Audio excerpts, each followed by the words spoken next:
लाला नारायण दास की शहर में सुनार की बहुत बड़ी दुकान है। आज उनकी दुकान पर उनके एक पुराने मित्र रतन सेठ आए। उनका कारोबार भी अच्छा चल रहा है। औपचारिक अभिवादन के बाद रतन सेठ उनसे अपनी बेटी के लिए उनके लड़के के रिश्ते की बात करने लग गए। दोनों ने अच्छी तरह से बात की, मानो रिश्ता पक्का ही हो गया। अंत में रतन सेठ बोल पड़े, लाला जी, आप तो जानते ही हैं कि हम दहेज के सख्त खिलाफ हैं, इसलिए हमारी लड़की 2 जोड़े कपड़ों में ही आपके घर आएगी और बारात में भी कम से कम 10 से 15 आदमी ही लेकर आए। दहेज न मिलने की बात सुनते ही लाला नारायण दास जी हैरान रह गए, पर उनसे एकदम से रिश्ते को मना करते ना बना। इसलिए उन्होंने कहा, मैं आपकी सोच का बहुत सम्मान करता हूँ। वैसे दहेज के मामले में तो मेरा भी कुछ ऐसा ही विचार है, इसीलिए मैं भी अपने बेटे को अपनी जायदाद से बेदखल कर रहा हूँ।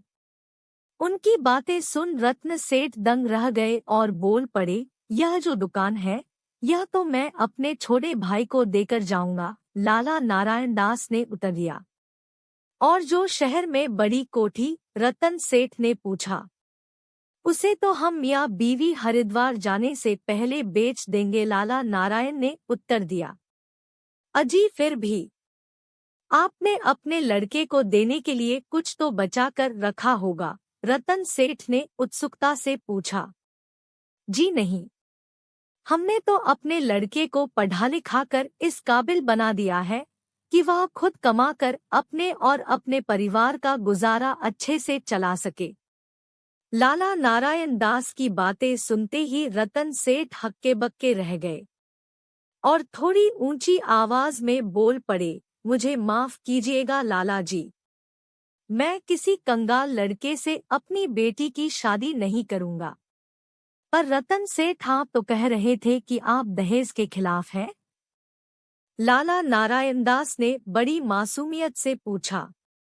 मैं दहेज देने के खिलाफ हूँ, पर अपनी बेटी के लिए पढ़ा लिखा बड़े घर का लड़का देखना तो सबका हक है। रतन सेठ ने कहा, इसी तरह से लड़के को शादी में बहुत सारा दहेज मिलना उसका हक है। लाला नारायण दास ने उन्हें आईना दिखाते हुए कहा। नारायण दास के मुंह से निकल पड़ा, हे प्रभु, कैसा ज़माना आ गया है।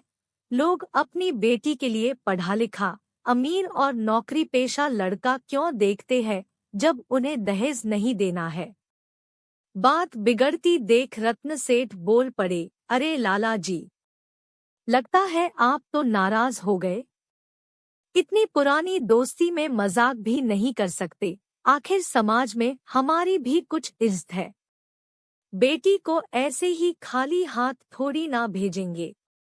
इतना सुनते ही लाला नारायण दास ने मुस्कुराते हुए कहा, सेठ जी, मुआफी चाहूंगा, मैं भी आपकी तरह मजाक ही कर रहा था, वरना एक एक पाई जोड़कर बनाई इतनी धन संपत्ति भी भला कोई दान देता है।